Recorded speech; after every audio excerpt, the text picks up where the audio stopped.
Okay, good morning, everybody, and welcome. Today we are very happy to have on the phone with us Wayne Olson from the Wayne Olson Consulting and the presenter of our program a couple months ago. As you may or may not know, Wayne comes with a broad depth and breadth of fundraising experience, and when he introduces himself, he will give you a quick bio. Today's session is really intended to specifically address the question that we constantly get is how to include planned giving in our regular fundraising conversations. So in other words, how do we have a blended conversation? We started talking about that at the most recent session. We're not going to be getting into the details of what kind of planned gifts are the best planned gifts to talk about. This is not a technical session. It's really one where we want to have a conversation of what kinds of things are appropriate opportunities to open up the dialogue with the donor. What opportunities do you have to introduce the Creative Jewish Legacy and Jewish Community Foundation partnership? And hopefully by the end of today's session, you'll feel you have a few nuggets and a few opportunities for ideas on ways to engage your donors. We're talking in this case specifically, or not specifically, but for the most part, we're talking about donors that are already engaged in your organization who you want to elevate to the conversation of planned giving. Since you've each introduced yourselves, we won't do that again, but I'll just summarize with who's on the phone and what organizations you're representing so we know who we're talking to. Wayne will provide some comments for 15 or 20 minutes. I will then provide some comments from the Jewish Community Foundation perspective. We'll definitely have good time for questions, so please write them down as things progress through our session. And then at the very end, time permitting, we'll have some opportunities for role play. So we're going to put Wayne on the spot, and me perhaps if you so choose, but try to hit on Wayne. And then if you have some role play conversations where if you were the donor and you hear a particular comment or objection or a question, how would you like to get some ideas of how to approach those objections? And we'll certainly make that opportunity available to you. Or if you want to role play to each other, that would be fun too. So currently we have Janet Ashertor from Hillel. Janet is a volunteer for Hillel. She's also a Jewish Community Foundation board member and chair of our investment committee. Thanks, Janet, for joining us. We have Ruvain Green, who is the development director, I think, at Friendship Circle. Sol Kempinski, as you all know, our steward of the community, Jewish Family Service Director of Major Gifts. We have Laurie Kurtz from Tifereth Israel Synagogue, the administrative director, as you all know, who works very closely with Rabbi Rosenthal, who has really been involved in our Elon program for a long time. We have Dina Lipman, who's the Senior Development Manager and Silver Circle Legacy representative from the Federation. Meg Mandel's with us as a volunteer and past president for Beth Israel, along with many other hats that she wears. And we have Lee Wallach, who's representing the San Diego Jewish Academy as the development associate and works with Rochelle Jagalinza. So welcome, everybody. If I have not mentioned your name, please let us know that you're on the phone. Well, then you're not. Wayne, I hand it over to you. Well, you asked me to give you a little bit of bio. I've been in fundraising for about 16 years. I'm a trial attorney by trade.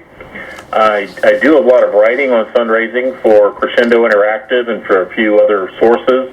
And I also have a radio show that's heard weekly in Alabama, soon to be heard regionally, maybe nationally, on fundraising and philanthropy. And I've written 2 books on fundraising, with a third coming out later this year. But all of that's to say that I'm very fortunate to do what I love, and that's fundraising. One thing I love even more is helping other people fundraise better. So hopefully we can do that today. You ready for me to get started, Charlene? Yes, please go ahead, Wayne. Okay, I want to start by telling you a very quick story, and everything I'm going to do today is going to be fairly fast and quick, but it's also fairly easy.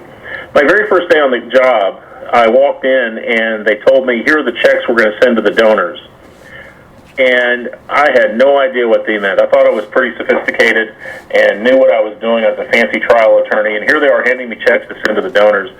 That happened to be for a gift annuity. We're not going to go into any detail today.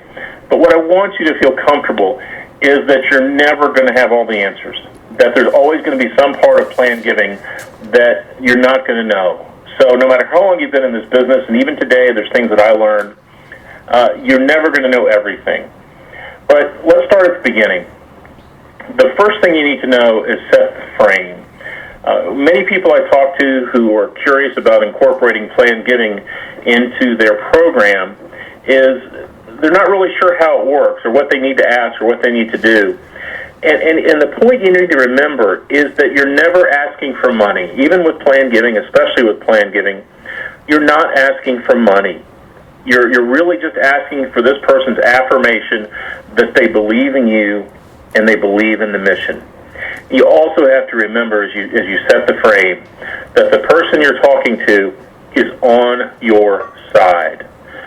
And the neat thing is, as you talk about planned giving, you'll realize there's just as many benefits for the donor as there is for the organization. What's going to help you is, as you set that frame, remember your area of expertise.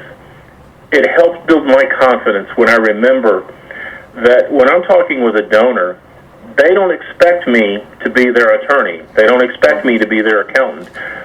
They expect me to be an expert on the organization I represent. So to be an effective planned giving officer for all of the people who are with us today, the first and only thing you need to be is an expert on your organization. Be an expert on the Friendship Circle. Be an expert on the Jewish Family Service. Or be an expert on Congregation Beth Israel. That is what they want and expect of you. If you happen to know something about some of the planned gift vehicles, that's fine. That's good. But they're only expecting you to be an expert on your mission and point them in directions of planned giving. They want you to suggest ideas maybe, but not write their will for them or not write their trust. They just want to have ideas. And the one thing I want you to put in your pocket and always keep in your pocket is it's always okay. It's always acceptable to say, I don't know the answer to that question. May I get back to you? That's always a preferable answer or response than giving a wrong quick response. I also want you to know you have a friend on the phone with you, and that's Charlene. Always feel free to call Charlene. And notice I'm volunteering Charlene. Call Charlene with any questions you have. That's what she's there for. Get her to help you with questions you have about planned giving. And remember, too, that if you're in a conversation with a donor, you have permission to talk about planned giving. You have permission to talk about how planned giving might benefit the donor or might help the donor and help the charity. And that's all I have for the framework for remembering going into the meeting. Let me tell you now how you might approach a meeting and make a meeting easier or an encounter with a donor a little bit easier. The first thing to remember is plan ahead. Think about what you're going to say. Think about the purpose of the meeting. And never feel pressured to say too much or go too fast. It's got to be natural. The example I use, and I think this is a perfect example for planned giving, is when I was going on my very first date with my wife. She was not my wife. She was somebody I'd met at a different event, and this was our first time alone together on a date. And somewhere in the back of our minds, at some level, we were both thinking, this is somebody that I want to marry, or might be somebody that I want to marry, or this is a tryout for a possible marriage. At no point during that first meeting did we ever say to each other, hey, let's see how tonight goes. If it goes well, we'll do this again. If it goes well, we'll do it again. And we'll get married if the 50th date goes okay. We'll all get married, and then in 5 years we'll have 2 kids, and then we'll move to Alabama. No, we took it one step at a time, and your relationship with a donor has to be the same way. It has to be a natural progression. And the nice thing is the donor is always going to want to talk to you about mission. The planned giving, the other things, those are just things that come along for the ride. And you have to remember it's always about the mission. Here's some phrases that I've come up with that might help you transition a conversation you're having into planned giving. For example, Mrs. Cohen, you've been so generous to us with all of your gifts. You've given us $10 every year for the last 10 years, or you're always the one we can count on to donate something when we need it during celebrations, things like that. Have you ever thought about continuing that generosity for years to come? Have you ever thought about a way you can make that a permanent legacy of your life and will always remember you and you'll always be part of the celebration even for decades and centuries to come? Or, Mrs. Cohen, it's been such a privilege to work with you in all your generous giving. Wonder if there's anything else we can explore together that might be even better for you, that might be more beneficial for you than the way you have been giving. Perhaps we should talk about some things that would help you even more. Here's some phrases for you to use, and these are going to be in the handouts you receive. Have you ever thought about what your impact is going to be, what your legacy is going to be? Have you ever talked with your attorney about charitable long-term planning? Have you thought about including our mission in your will when you update it? Did you know there's ways of giving where you can also get tax benefits and other things like payments back to you? Mrs. Cohen, I'm not an expert, but I really appreciate your giving. Would it be possible for you to work with your attorney, or maybe with Charlene, about ways you can make an even bigger impact with less money out of your pocket? And, a lot of our donors have been including wills in our mission in their wills. Have you thought about that? And I'm going to give you a secret weapon, too. And this is something I've used many times, and you can use this as many times as you wish, and you'll never go wrong using it. Mrs. Cohen, we are trying to encourage more donors to include us in their wills. How do you recommend we do that? And you treat her as a friend and as a colleague, and you're accurate, and it's all true. There's nothing dishonest about that. And she's going to give you the answer of how you ask her. And at the end of the conversation, you say, Mrs. Cohen, that's very good. I like your advice. I'm going to use it. But have you ever thought about you including us in your will? And that just makes it an easy, natural transition.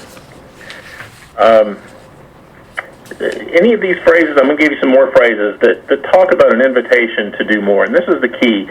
As you start to feel more comfortable with planned giving, you'll start to hear phrases that are the donor's way of opening the door.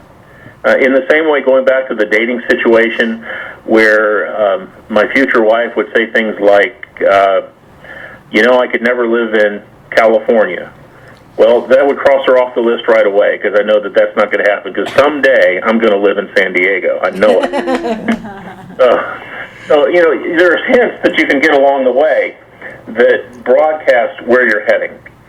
Here are some things that donors will say that are a door opening to talk about planned giving. This is just a sample, but you'll get a flavor for how it goes. I wish I could do more. I just don't have the money. I'm so disappointed with my investments. The stocks aren't what they need to be, and CD rates are terrible. Have you seen how bad the CD rates are? My house is too big, or I don't need such a big house anymore. When you walk in and the donor starts cleaning up and saying, oh, I'm sorry, the house is a mess, the house is so big, I wish I didn't have to keep this big house clean anymore, that's a prompt for you to think about things that you could do with her that would solve a problem for her. She could give the house to you or do a life estate or all these other tools that we won't talk about today, but just know they're out there. There are things that she can do that make life better for you, better for her, and support the mission of your organization. You'll never go wrong by using questions that begin with who, what, where, when, and why. Mrs. Cohen, why do you give to us? Mrs. Cohen, what's the most important thing you see for us in the next 5 or 10 years? Mrs. Cohen, when do you think we'll be able to build that new family life center we've been talking about? Mrs. Cohen, what is the most important thing we do for you?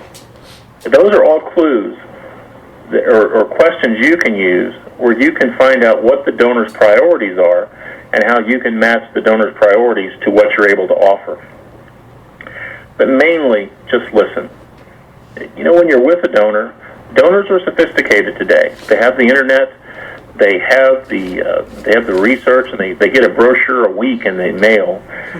You don't have to worry about them knowing what planned giving is because they're being inundated by other charities. The only thing you have to do is let the donor know that you also are willing to accept a planned gift and that you're open to the idea of a planned gift in addition to an annual fund gift, or a major gift. I've tried to be brief. I've tried to be simple. I've tried to make it, I've done this with the understanding that some of you may have no experience with planned giving but wish to have more and are just getting started. I'm going to turn it over to Charlene now, but I hope with any questions you may have or any particular issues you may have that we can solve this for you today. Really. Great. Thank you, Wayne. I'll give you each a moment to just catch your breath, and we'll move on to the next section. Remember, too, that if there are questions that you would like for Wayne or any of us when we're done, we'll address those shortly. I want to transfer a little bit to JCF and how it relates to your conversations. First of all, though I appreciate the referral to always call me Wayne, I do want to just stress that we're a team here at the foundation that has more than one person being available to do this kind of work. Certainly, there are some of us who are more ingrained in it every day, and we absolutely have Jeremy Pearl, as you all know, our CFO, who's our technical specialist, and I don't have to give you his credentials, but as soon as they start talking about anything that's highly, highly technical, even I transfer those conversations to Jeremy. So just know that however, whatever the level of conversation occurs or comes up, certainly you can call me and I'll be the right resource to direct you to the assistance that is most appropriate, but there will be times that you'll talk to one or other of us.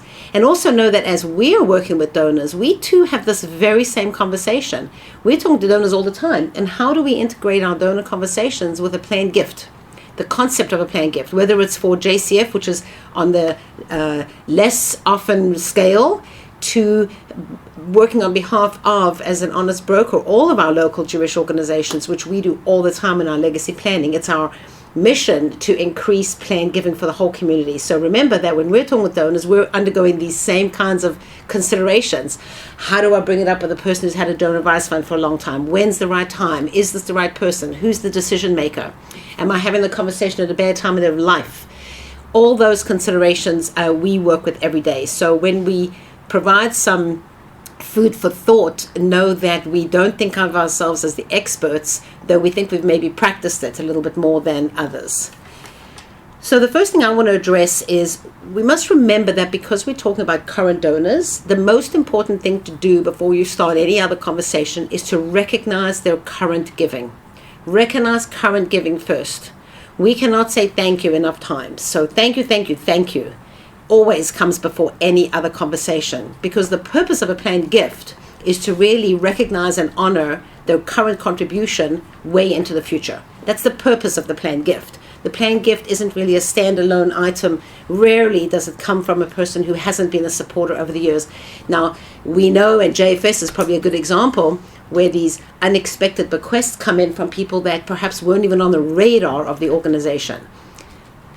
For most of us, that's more unlikely, though always a great treat when that happens. So I think the first part to remember is that when you're going into these conversations, the purpose is to honor their current giving.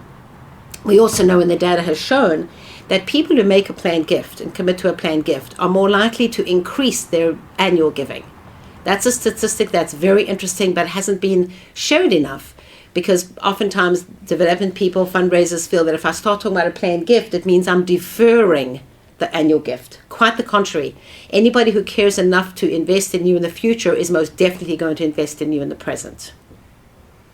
So introduce planned giving concept after you talk about and recognize all current giving. And ways to do that, and again, these will be in the notes that we provide to you, would be something like, may I speak with you about how we can honor your current giving after your lifetime?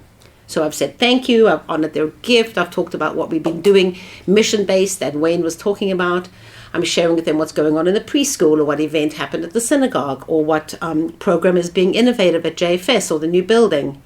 And then I say, may I speak with you about how we can honor your current giving after your lifetime? One of my, or two of my favorite things to include in every conversation is silence. There are 2 times you can do that. The first one is by pausing between questions and situations that you present. So, may I speak with you about how we can honor your current giving after your lifetime? Before we launch into the next sentence of explanation of what that means, just let them hear that. Just let them ponder that. Let them think about that. And that's the first time for you to be silent. The second time for you to be silent is when they are speaking, which provides us the opportunity to be the listener. The more we listen, the clues that Wayne talked about earlier and some clues that I'll talk about, is a way to hear where that donor is coming from. Perhaps that donor feels uncomfortable that they're not in the position to provide more now. Or maybe they're scared now because they suddenly realize they don't have a will. You know, there's a statistic that shows that 40% of the population are living without a will. That's a pretty scary statistic for somebody who's later on in their years, particularly those, anybody should have it, but particularly those that are older and suddenly realize they don't have a will.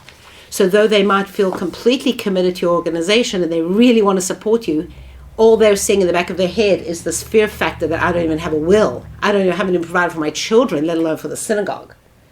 So hear those clues, look for the body language, because of course, as much as possible, we want to be in person. And then once you've allowed that to relate to the individual, after you've said to them, may I speak with you about how we can honor your current giving after your lifetime, and you've provided a moment of pause, you can add, it costs nothing, has no minimum, and helps to secure the future of our organization. So you notice how I've used 3 elements to really tell the whole story. It costs nothing, it has no minimum, and it helps to secure the future of our organization. Those are the 3 key components of the conversation. Then we're going to go into each one of those, perhaps in more detail. So it's a way to honor your lifetime of giving and to contribute to the long-term stability of X organization. That's another way you can introduce it. And once that part is synced in, like what actually is plain giving, what actually is an endowment, what actually is this conversation I'm trying to introduce to you, notice that all the language I've used so far have not used words like bequests and plain gifts and technical terms. I've used simple terms. How can we honor your current giving after your lifetime? This is what it's going to do to help our organization remain stable and strong. And then I'm going to go into the introduction of, and for the purpose of this conversation, I'll use Jewish Family Service. Jewish Family Service is very pleased to be participating in a community-wide program called Create a Jewish Legacy. Remember, Create a Jewish Legacy is the branding that we use out to the audience, to the donor, whereas the Endowment Leadership Institute is sort of the schooling, the institute of study between the organizations and the Jewish Community Foundation. So try to catch yourselves if you accidentally say to the donor, oh, we've got this great program, it's called the Endowment Leadership Institute. You're going to lose them because that's not what's familiar to them. They see the Create a Jewish Legacy logo in the Jewish Journal. They see it in our advertisements. They see it when we do anything related to plain giving in the community. We use the language of Create a Jewish Legacy. So I would say we're very pleased to participate in this community-wide program called Create a Jewish Legacy. Have you heard of it? Ask them. This might be the first time they're ever hearing of it because they've never really related that logo to you or to us or to anybody for that matter. They think it's something that belongs to somebody else, doesn't belong to us. And then once again, pause, take a moment. Just let some air into the space between you and the donor and let there be some opportunity for both of you doing some listening. And then if they look sort of puzzled and a little blank stare as to say, no, I've never heard of it, you can go on to say that Jewish Family Service benefits by using the resource of the Jewish Community Foundation. They provide support to us and they encourage all community members to include one or more Jewish organizations in their estate planning to keep our community strong. The program is one where we want to sound inclusive, that it's a community-wide program. It's not specific only to the organization, though you can say each organization has a legacy society made up of all the people that have made provisions for this legacy gift by including Jewish Family Service in their will, trust, or retirement plan designation. Now we're bringing it from a community-based thing, so recognize I've started with what it is. I went to the branding, Create a Jewish Legacy. I explained it as a community-wide program, and now I'm bringing it into us, Jewish Family Service, Beth El, Beth Israel, San Diego Jewish Academy. The donor, as Wayne said, is on your side. They want to hear about why this is important to you. They want to know that they're becoming part of something bigger. That's why collective giving is so huge. That's why we have giving circles. That's why people want to make collective impact. Because when people want to be part of something bigger than themselves, this is a way to do it. This is something bigger than the individual donor. But without each individual donor, we won't have a collective. So it's really important to bring that evolution from the branding as a community-based program to the individual agency down to the donor. So we've introduced the concept. The next piece that we want to introduce, if the conversation is going according to our prescribed plan, which as we all well know it probably won't, but there's some tools you can mix and match them as they become necessary, is to start bringing in this concept of a legacy society. Now you all have a society, whatever you might call it, legacy circle, legacy society, Chevrat Bonim, whatever you call it, it's yours and yours to own. If you don't have a branding around it, this would be a good time to start thinking about that. We at the Jewish Community Foundation offer marketing services and assistance. If that's not clear yet, we can certainly help you with it. But tell the donor about that. They might not know of it. So let's use Tiferet Israel. You know, the Legacy Society for Tiferet Israel is called Chevrat Bonim. Have you seen it? Here, let me show you a publication that we recently presented to our donors, or our members in this case, where Chevrat Bonim is highlighted. And here's a list. Show them something tangible if you have it as a newsletter, or if it's online, take an iPad or a small computer with you and show them online where they will see their recognition and their acknowledgement. Now we're talking about Legacy Society, those who've made a planned gift for the future for your organization. And we're talking about, again, going back to thank you, thank you, thank you. How do we acknowledge, recognize, and honor their contribution? And we'll share with them that their generous giving during their lifetime will be honored by including them in the Legacy Society when they make a planned gift. If you have a special donor wall or some recognition that's at your facility, my recommendation is take a really nice picture of it, keep it in your briefcase, take it with you, and when you're visiting with a donor, show it to them, because maybe many of them haven't been to the facility in a long time, particularly your older donors who might feel a little isolated. If they can't come, what is it? If the Muhammad won't come to the mountain, you've got to bring the mountain to Muhammad. Sorry to use Muhammad, we should use, Jacob or somebody. But please consider, how can you bring the culture and the atmosphere of your organization to the donor when you're meeting with the donor in his or her space. So I'm going to give you 2 ways that you can start to include the ask, the actual solicitation, which of course for all of us is the ultimate holy grail. We'll say, well, that's fine, I can talk about the synagogue, I can talk about my institution, but how do I ask? How do I just get to the breaking point of actually asking? And one of the ways that I found it to be very useful and quite effective, and I'll talk a little bit later why the language is so important, is something like the following. Many of our members are including Beth Israel in their estate or trust plans. Is that something you'd be willing to consider? 1 sentence, simple, and then silence. Because they have to absorb what you just said. You said, wait a minute, trust, plans, wills. This is stuff I'm not so ready for in our conversation. I thought you came here to thank me for being a wonderful member. So be sure to pause and wait. Look, they can answer with anything. They can say, yes, maybe, I'm not sure. What is it? Sounds like too much trouble. We've had all of those, right, in one way or another. But then I would stop and say, I realize that oftentimes this can be confusing and it's hard to know what's the next step. But I want to take the opportunity to share with you that the Jewish Community Foundation, one of the reasons we partner with them is that they're the experts and can offer you complimentary and confidential guidance. Because I'm not the expert, I know what's going on in my synagogue or at my agency. And I know that I want to build its future. I know that I want to make sure that our generations to come beyond me and the next person, that this organization will be strong. And I know you care enough. That's why you support us the way you do. So may I introduce you to one of the experts? We can go together to visit. They can come here to visit. I can give you their phone number. They can call you.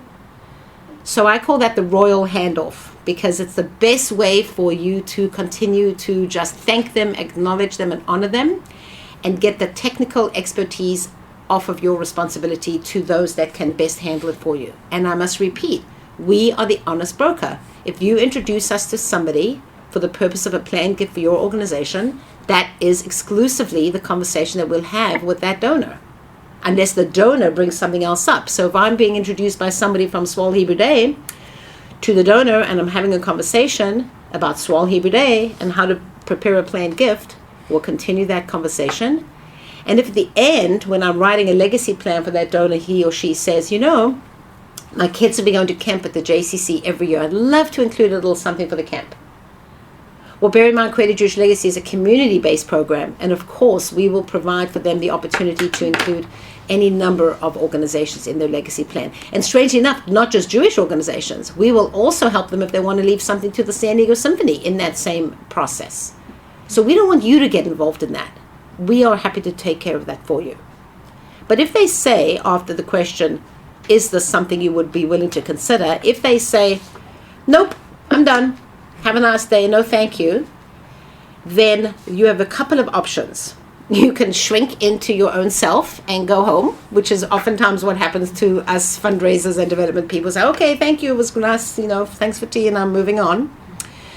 Or you can say to them, would you consider another option? Now, for those of you who've heard me say this way too many times, I believe those are a magic 5 words in all conversations where some sort of negotiation or flexibility is going to be required. Would you consider another option? And they're going to say, what options? Or what do you mean? Or what does that mean to me? At which point you then can say either, would you mind if I just touch base with you in 6 months from now? Would it be okay for us to readdress this conversation at a later date? Because they're clearly not ready. And if they're not ready, you never want to force it. But you don't want to also, shrink away into the sunset without ever having the opportunity to have that conversation again. And if they say also, well, what does that look like to me? You could address something to the effect of, well, let's talk about how your current giving can be worked, how your planned giving can complement your current giving. So you might want to be able to give more currently, or you might want to, maybe you wish you were in a higher category of donor engagement at this time, but since you can't, let's talk about how your planned giving can be supplemental to your current giving. Because we know you give us $10 a month and have done so for the last 15 years, and we want to find a way to supplement that and continue that in the future. Some of the conversation can be included in, would you consider a gift that is part now, part later? That's particularly helpful for those of you who are doing fundraising where you go into a conversation with an understanding or an expectation of a certain amount that you hope to garner from that individual. And maybe they've given you $1,000 every year for the last 5 years and you're going in to ask for $1,800 or $1,200. And you come to find out that they've hit upon hard times and even $1,000 is going to be a stretch for them in this current year. Even that conversation is an excellent way to honor, acknowledge, and recognize a donor who's been a long-term supporter by saying, I realize this year you're unable to meet what you've done previously, and that's completely fine. I respect that. I'm just pleased to still count you as a donor. Let's talk, would you consider another option by including that concept of part now, part later? So if you can do $800 now, and perhaps we can build something into your legacy plan to support our organization later on when you're not able. Being gentle, being soft, being opportunities. Remember, we don't want to give them like, here's your options of selection of how to give me money, but rather here's some opportunities to make a difference to us as an organization and to the community as a whole. And then I think it's important when you are preparing for any of these conversations to make sure that you are prepared. Being prepared, as Wayne talked about earlier, might come in a variety of ways. It might come with, I'm going to practice a couple of lines, I'm going to be really comfortable with my mission, I'm going to bring some ideas of what's going on at my organization. But I'm here to tell you too that I urge you to do a little research about the donor. And for most of us development people, research means let me go in the database and see when they last gave, how much they gave, how long they've given, and how much I can get from them next time. Well, I'm here to tell you that I think that's of less relevance. I think what's of relevance is to find out when were they last on your campus? What did they do there? Did they come to an event? Did they attend services? Did they have a life cycle event that perhaps they were there for a funeral or a friend's funeral or a bar mitzvah? Or it was grandparents' day at the school. I want you to think about when they were last stewarded. How long has it been since somebody was in touch with that person? You can certainly look at all their giving history, and you should. But remember, we want to make these relationships and these conversations very personal. We want to be able to go to a donor and say, not only do I want to thank you for your long-term giving for the last 10 years, but it was so nice to see you at Joey's bar mitzvah last Saturday. That little kid has grown 6 inches since I saw him. Whatever you can do to relate it to the current activity of your organization reminds them that you are familiar with your organization, you understand their mission, and you're there to have a conversation about that purpose. Bring with you any kinds of tools that you think could be helpful, whether it's the Jewish Journal insert of all the Jewish legacy donors that are currently in excess of 1,100 names that are listed, many of them for your organizations, whether it's a brochure or a newsletter that was made at the school or the synagogue or the agency, whether it's a card made by the preschoolers that says, "Thank you for supporting our school," and take that with you to a donor meeting with their name on it. One of the kids personalize it. Just think about ways to engage with the donor that has not to do with asking for money, other ways to engage with the donor. If the donor had a recent loss or was away from family, particularly if they're away from family, you might consider taking a mini challah and a small bottle of grape juice on a Shabbat and visiting with them on Shabbat and say, "I've just brought you this for Shabbat. I want to visit with you for a short while and keep you company and talk about what's going on at the school or the agency or the synagogue." So those are ways, just some ways of how to visit and how to make that conversation meaningful. And then if perchance you have listened carefully, as Wayne brought to your attention some of the clues and some of the signals that donors offer you, and you happen to be on the telephone, I want to make sure we don't lose the opportunity just because we're on the phone.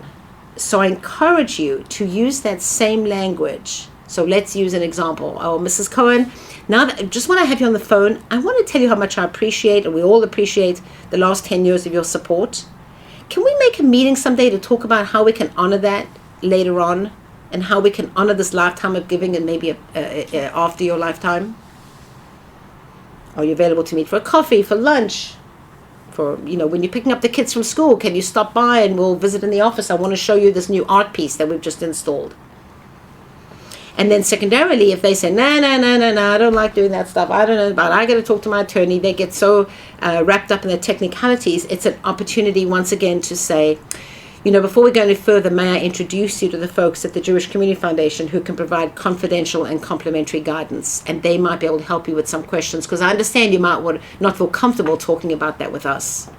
Oftentimes people feel very humble and very I don't want to say shy, but certainly private about their affairs, and this allows them to talk to a third party with us, and we would keep it confidential.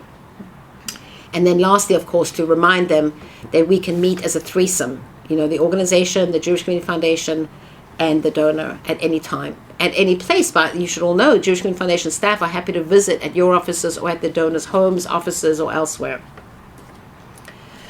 So I will stop there in the interest of time to make sure that we have an opportunity to address any questions. So in order to make this manageable, if you can just say your name and that you have a question, I will make a note and we'll come back to each of you. So Janet, any questions? Janet left us. Oh, by the way, if you had me on mute for any length of time, you should unmute your phone at this point so I can hear you speaking. I'm fine. I don't have any questions. Great. Meg? Not at the moment. Okay. Dina? Not right now. Thanks, Shar. Okay. Lori? No questions. Okay. Sol? I'm good, thanks. All right. This is awesome. Ruvain? How do you deal with procrastination from potential funders in this area? Wayne, would you like to answer that? Sure. Can you give me an example of what you mean by that, please? Well, let's say that you've broached with somebody the possibility of including us in their will. Mm-hmm. They say, surely I'll think about that. And the next time you speak with them, you bring it up, and no, I haven't done anything yet. And the next time you bring it up, no, I haven't done anything about that yet. Sure. Good question. It's a common problem. It's something you run into all the time. And frankly, what they're really saying is that's not a priority for me, and it could not be a priority for a number of reasons. And that's a very a very tough situation to be in, because they're diverting you from the real issue. So what I try to do, if this is somebody that you still feel would ultimately include you in their plans, try a little diversion of your own, or try and approach it from a different point. And this is something that I would do. And by the way, I always encourage, since we're asking people to be authentic and personal with us, I think we need to mirror that. What I've done in the past is say things like, Mr. Cohen, we've talked for a long time now about revising your will, and you know what? Every time I talk to you about it, it reminded me that I need to update mine. So I updated mine with my attorney. And it was, I got to tell you, Mr. Cohen, and by the way, this is where you're empathetic. You try and figure out, because he's been stalling you or she's been stalling you, you've got a relationship that spans a period of time now. Turn that to your advantage. The whole time we've been talking about this, I've wondered how important this was to me, and I went ahead and did it. And I have to tell you that I feel so much better today because I did that. And I included a gift to the mission in my will, and it's something my wife and I talked about, and we made sure it was the right thing to do. What's holding you? What would you need to do to get to the point that I was just at? Assuming you're comfortable talking to the person, and that you feel that the procrastination is just a diversion, or whether it's towards you or just internally in his or her own mind. Figure out something to create your own spark that will get them to change course a little bit. I think that's you have to use your creativity too. And by the way, sometimes the delaying is just going to happen. I had a donor die who was going to leave his house to us and his plans. We talked about it for 2 years. He died. We never got the house. Right. That unfortunately is one of the consequences. I have two other options that I think Wayne mentioned. I love your idea, Wayne. I actually didn't think of it from that perspective. And there's another two options too. One of them is to put the timeline in the space of the donor. So instead of you following up every 3 months, ask the donor, when would be a good time for us to follow up on this conversation? When would be a good time for me to check in with you again to give you enough time to consider making these adjustments? That would be one way. The other way would be, perhaps they don't want to talk to you about it. Perhaps it's too close. Perhaps it's too difficult. So that's again the opportunity to say, I know that you may not be ready, or maybe it's even difficult to think about it, but may I introduce you to the Jewish Community Foundation staff who are experts in this field and can help you with a confidential conversation, who might be able to help you with a very simple way to do it without it being a big hassle. Talk in very simple terms. Uh-huh. That might help. Yeah. If I can add, that's perfect. That's perfect, Charlene. What I would add one more thought, and this is just my experience, and I can't tell you this is going to be the case every time. And by the way, forgive me, your question so intrigued me, I leaned forward and hit my elbow on my computer, so it rebooted that noise you heard. Forgive me. Most of the time, there's a 50-50 chance that this person doesn't even have a will. Exactly. That their offer to revise it or to create it is some roadblock that has prevented them from doing it for their entire life. and the goal that you can have is to show that person how easy it is to do, and how good the feeling is on the other side. It's the same thing. It's the same skills you use when you're teaching somebody a skill for the first time, or a child eating peas for the first time. If the child sees you eating peas and enjoying it, there's a better chance they're going to eat their peas and enjoy them. Because what you need to do is remove the mystery and the cloud away from this will business, and show them that it's really not that big of a deal. You make decisions all the time about what you're going to do with your stuff. This is just an opportunity to formalize it. And you make me think, Wayne, when you talk about the whether for children to eat peas, I always say that getting people to make a decision that is in line with the decisions you hope they make is like having children eat green vegetables. If you put 2 green vegetables on a plate and tell them to eat one, you're likely to get them to eat one. So I would suggest you give 2 options to your donor, either of which is satisfactory. So the first one could be, when would be a good time for me to touch base with you again? Or would you like me to introduce you to somebody at the Jewish Community Foundation?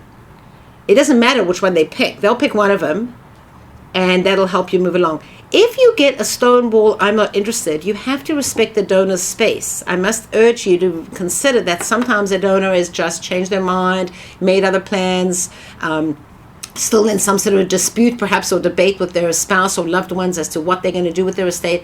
So do give them some space and allow them that opportunity to say no if they absolutely want to say no. We do love to think that everybody will say yes, but perhaps the reality is that they won't all say yes. And perhaps for my colleagues on the phone, is there anybody else that'd like to add to that question of something they've done that's successful? We'd love to hear from you as well. Oh, you're all too shy.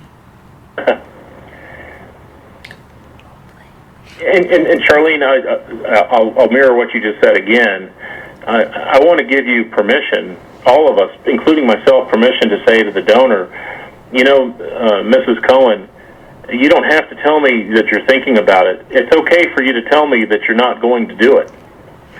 That's fine. I want to know. And another thought that came to my mind as I was talking to Charlene, remember you're in a relationship with these people. And, I've always been amazed at how things come into my life at just the right time to help me with the situation I'm in. Maybe you've been talking or going through troubles recently where somebody who's been a lifelong supporter of your mission has died without a will. And Mrs. Cohen says to you on your visit, and she says, how are things going with you? And you say, well, I've spent the last 2 days in court because Mrs. Cohen named us incorrectly in her will. Or her family thinks that she should have given more to us or less to us, and because it wasn't clear or because she had conflicting documents. I mean, relate real-world experiences. Or, Mr. Smith left $1 million in our will yesterday, and I just took his family out to lunch, or, last month or 2 months ago. I just took his family out to lunch, and we celebrated his life. It was a wonderful thing. Use real-life examples to help remove as much of that mist and secrecy and mystery away from what's on the other side of actually doing it. Wayne, I just have to add one thing. I would use scenarios as opposed to actual people and examples, if I might disagree, just gently, because I think we want to be cautious not to be sharing stories of other specific donors but I do get your point. Your point is to paint the picture of what scenarios can occur when things are or are not dealt with. So yes, your visual is exactly right, but I urge caution not to relate it to either actual members or donors. So we have 5 or 6 more minutes left. Does anybody have, and you're all being much more shy than I know you really are, so do think about it. Does anybody have sort of a role play or a scenario they'd like to consider putting out there to the rest of us? And actually, before I forget, Lee, I didn't ask you if you had any other questions. You're the last one on the list. No, I'm okay, but thank you. Okay. Can I be a hog and ask it another question? Sure, go ahead.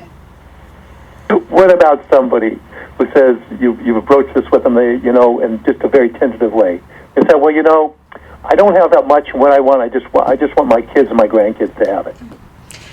Oh, I'll take that one. Thank you. Because I know Wayne and I come from different spaces sometimes, and I think we come from the same place, but perhaps because I know our community, I would say there are a variety of answers, Ravane, and obviously we want people to not feel like they should take something away from their children who would otherwise desperately need it. Excuse me. But I do think it's fair to say to a donor, you have invested so much in this community during your lifetime.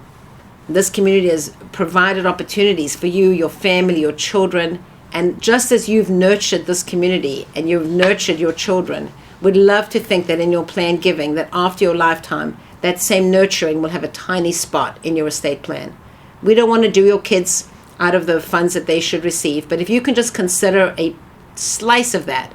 So, for example, if you have 3 children, when you're considering your estate, and they would be getting 33 1/3% each from your estate, do you think they really would notice or be affected by their standard of living if they didn't get a 3% of whatever value they were getting?